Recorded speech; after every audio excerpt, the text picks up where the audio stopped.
ng pork ribs caramelized in sugar. So, ayan, may pork ribs tayo dito, guys. For about 100 grams. So, ayan. Imamarinate lang natin ito na pork ribs. So, mag-add tayo ng garlic, chopped garlic. Mag-add tayo ng fish sauce. Maglalagay din tayo ng light sauce. About 2 tablespoons. At saka oyster sauce.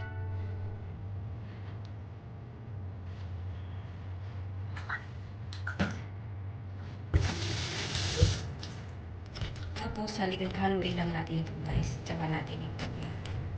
Tapos, mamaya, mayroon tayong sugar. At saka coconut water. So, itatabi lang natin ito. For about 30 minutes.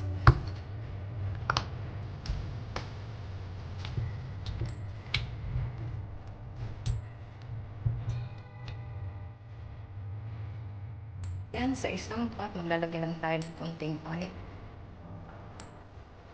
Then, mag-add tayo ng sugar. You can use white sugar, guys. Wala kasi ang white sugar, so use brown sugar. Then, caramelize lang natin ito. So, ayan. Caramelize ng ating sugar. Dito na natin i-add ang ating marinated chicken.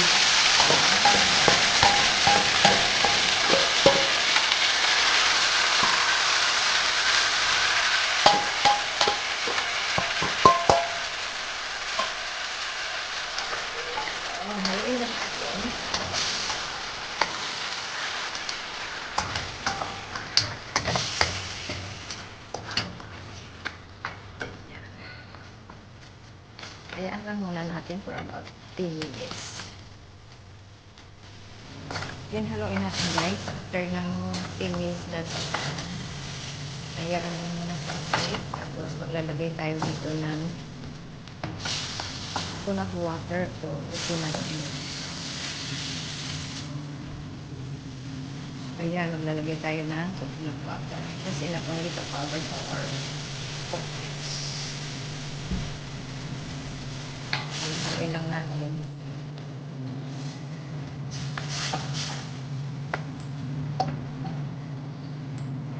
Saka natin takpan at saka balikan na lang natin ito mamaya pag nalambing ng ating ribs. And guys, thank you so much for watching. I mean, hindi pa ako tapos. Just wait. Ito pang yung likod ay not explorer.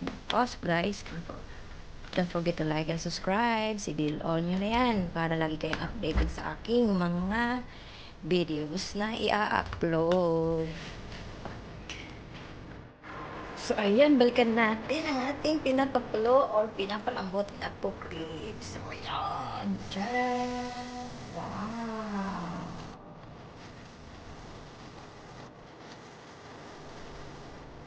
Sige na nga, tama na nga yan. So, haluin natin, guys. Pero, palambutin pa natin para mas masarap. Kung alam mo yung meat ng ating ribs ay natatanggal na sa bone ng ribs, mas masarap yung ganon. So ayan, balikan na lang natin ulit, tatakpan natin ulit, syempre balikan natin na maya maya. Wow, ayan na guys, ribs kami. Ito ang ating pork ribs. Caramelized in sugar. It's perfect. So, titikman na natin.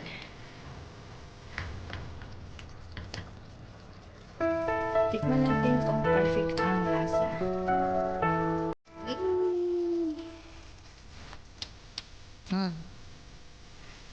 Very perfect. Hindi natin kailangan magdagdag ng ano pa. Sarap. So, ayan. Ito na ang ating pork ribs. Caramelized in sugar. Thank you so much, guys. So, ayan. Huwag niyong kalimutan. I-like, ha. Mag-subscribe sa aking channel. Bye-bye. See you.